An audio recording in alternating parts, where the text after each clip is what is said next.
Assalamualaikum warahmatullahi wabarakatuh. Teman-teman mahasiswa yang sangat saya banggakan, alhamdulillah kalian sudah diterima di Universitas Muria Kudus ya. Alhamdulillah.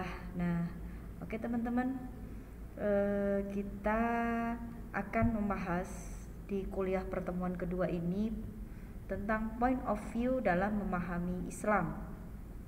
Nah, apa saja sih yang kita kaji di point of view agama Islam itu? Yang pertama adalah substansi Islam. Jadi substansi Islam ini itu terdiri dari akidah yang lebih terfokus kepada keimanan, kemudian syariahnya dan akhlak. Nah, sebagai seorang muslim dan muslimah, kita harus bisa menjalankan substansi Islam ketiga-tiganya supaya bisa berjalan dengan selaras, serasi dan seimbang. Dari akidah, syariah dan akhlak tersebut harus berjalan sesuai dengan praktik kehidupan beragama yang baik. Oke, ketiga perkara tersebut harus diterapkan secara bersamaan tanpa melakukan pembedaan. Oke ya. Dasar seorang muslim dikatakan sebagai Islam kafah itu terdapat dalam firman Allah yang berbunyi, A'udzubillahi minasyaitonirrajim. Ya ayyuhalladzina amanu dkhulu fis-silmi kaffah wala tattabi'u khutuwati syaitan innahu lakum aduwwum mubin. Yang artinya, hai orang-orang yang beriman, masuklah kamu ke dalam Islam secara keseluruhan dan janganlah kamu turuti langkah-langkah setan. Kenapa? Karena sesungguhnya setan itu musuh yang nyata bagimu. Nah, sebagai seorang muslim muslimah, kalau kita dinamakan Islam kafah, harus bisa menjalankan praktik kehidupan beragama dengan 3 dimensi substansi Islam yang ada tadi, meliputi akidah, syariah, dan akhlak. Nah, dalam Islam terdapat sumber hukum Islam yang primer. Yang primer itu Al-Quran dan hadis. Nah, dari Al-Quran dan hadis ini akan dijabarkan adalah merupakan hasil ijtihad untuk memperluas teks-teks agama, yaitu ijma, qiyas, istihsan, al-masalihul mursalah, kemudian saddud dara'i dan syara' min qablina. Teman-teman, selanjutnya kajian, haruskah kita merujuk sumber hukum Islam, Al-Quran dan hadis ini secara langsung? Ya, tentu saja tidak. Kenapa? Karena kita hidup ini di masa yang sangat jauh dengan sumber wahyu, ya kan? Kemudian jalur sanad tersebut yang secara nyata telah memberikan kontribusi yang besar terhadap penafsiran dan penjelasan teks-teks keagamaan. Dan adapun sanad tersebut berisi para tokoh ulama yang tidak lagi diragukan kredibilitas dan kapabilitasnya. Nah, berarti dengan demikian kita tidak bisa merujuk ke sumber Islam secara langsung tanpa perantara para ulama yang telah diakui. Hal ini ditunjukkan oleh firman Allah yang berbunyi, fas'alu ahla dzikri in kuntum la ta'lamun.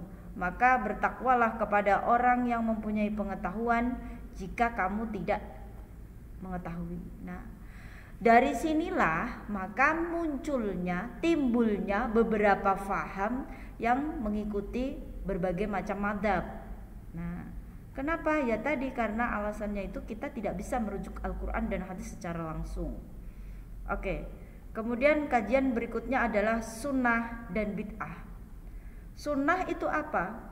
Sunnah adalah tata cara atau petunjuk Nabi Muhammad SAW, baik secara umum maupun khusus.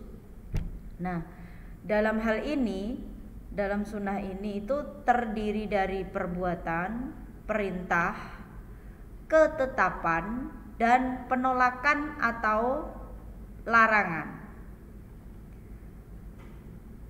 Kemudian kita skip bid'ah. Apa itu bid'ah?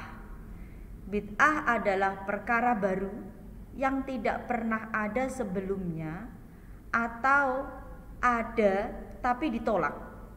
Yang resmi ditolak oleh syarak. Kenapa kok ditolak? Karena satu, tidak legal sama sekali. Kemudian yang kedua, bukan merupakan bentuk ibadah sama sekali, bukan, tidak bentuk ibadah. Ya, apa contohnya? Seperti nadarnya sahabat Abu Ishail yang berdiri di tengah terik matahari sembari berpuasa, itu merupakan bid'ah yang sama sekali bukan bentuk ibadah. Kemudian yang ketiga, menerjang larangan nas. Yang keempat, berpotensi menimbulkan mafsadah seperti rahbanah atau gaya hidup biarawan yang sama sekali melarang dirinya untuk menikah. Nah, ini berpotensi menimbulkan mafsadah. Kemudian yang kelima, mengamalkan hadis palsu yang berkonsekuensi pada penisbatan kepada baginda Nabi Muhammad Sallallahu Alaihi Wasallam. Nah, adapun pembatasan ibadah mutlak dengan waktu, volume, dan sifat atau teknis. Menurut mazhab Syafi'i ini diperbolehkan. Contohnya ada hadis ziarah Quba setiap hari Sabtu. Imam Nawawi memberi komentar dalam syarah Muslim bahwa hadis tersebut menunjukkan kebolehan menghususkan sebagian hari dengan berziarah. Kemudian yang kedua, contohnya menghususkan dzikir sebelum sholat dengan bacaan tersebut. Ini mazhab Syafi'i memperbolehkan contohnya. Kemudian mazhab Hambali juga memperbolehkan. Contohnya memberikan ucapan selamat secara khusus kepada orang yang memperoleh nikmat. Nah, ini diperbolehkan oleh mazhab Hambali. Kemudian mazhab Maliki juga memperbolehkan. Suatu contoh, mengucapkan kalimat tasdik di setiap kita itu mengakhiri membaca Al-Quran. Selesai baca Al-Quran, kita baca Shadaqallahul Azim, Maha benar Allah dengan segala firman-Nya, Maha benar Allah yang Maha Agung. Nah, itu adalah contoh dari mazhab Maliki. Kemudian mazhab Hanafi sama juga memperbolehkan. Jadi mazhab yang kita yakin itu ada 4 ya, Syafi'i, Maliki, Hambali, dan Hanafi. Contoh yang dicontohkan di mazhab Hanafi, satu contoh, Imam Abu Hanifah menentukan volume sholatnya itu di setiap malam sebanyak 300 rakaat. Nah, ini dengan dimensi waktu. Kemudian konklusi pembatasan ibadah mutlak. Pembatasan ibadah mutlak dengan waktu, volume, dan sifat adalah boleh jika apa? 1. Tidak merubah substansi ibadah. Kedua, memiliki nilai maslahat. Ketiga, tidak ada dalil yang melarangnya secara khusus. Dan yang keempat, tidak diyakini kepastian hukum sunnahnya. Nah, bagaimana jika kita ini menyikapi sebuah tradisi?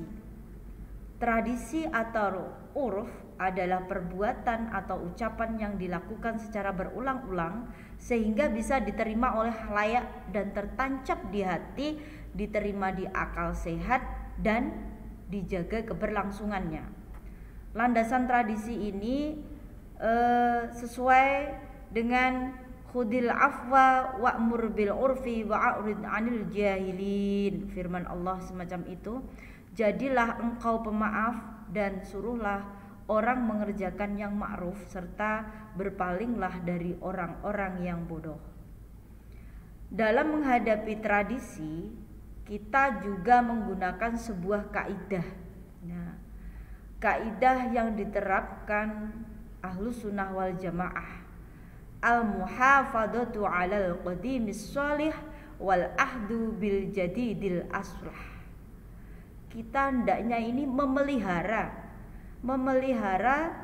suatu yang lama, kebaikan atau warisan, suatu yang lama yang baik, yang kita anggap baik, wal ahdu bil jadidil aslah, dan kita juga mengambil dan mengadopsi hal-hal yang baru yang kita anggap baik. Nah, ini kaidah dalam kita menghadapi sebuah tradisi atau urf. Dengan kaidah tersebut, kita tidaklah a priori terhadap tradisi. Dalam fikih Sunni, tradisi justru dijadikan bahan pertimbangan dalam penetapan sebuah hukum. Sikap selektif kita terhadap tradisi ini berlandaskan sebuah kaidah fikih, ya. Kebaikan yang tidak bisa dicapai secara keseluruhan tidak harus ditinggalkan semua. Seperti tadi, al-muhafadzatu 'ala qadimis shalih wal ahdu bil jadidil aslah. Teman-teman, itu sedikit ulasan tentang point of view dalam memahami Islam.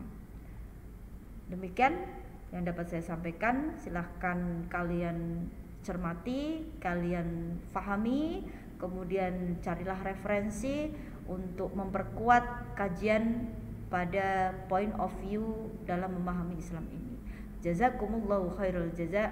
Wassalamualaikum warahmatullahi wabarakatuh.